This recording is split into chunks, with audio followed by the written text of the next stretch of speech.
వేడి వేడిగా వడప్పలు అవుతున్నాయి ఇక్కడ.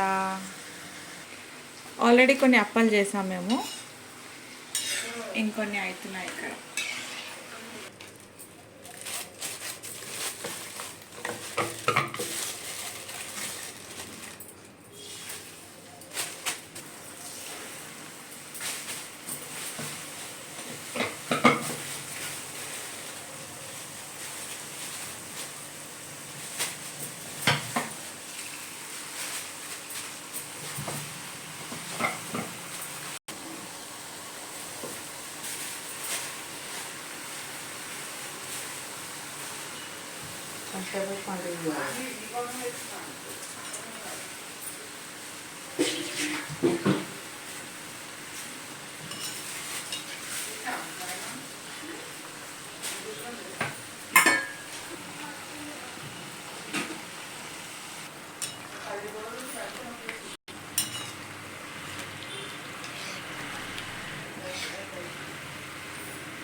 ఇవాళ మా ఇంట్లో పిండి వంటలు స్పెషల్.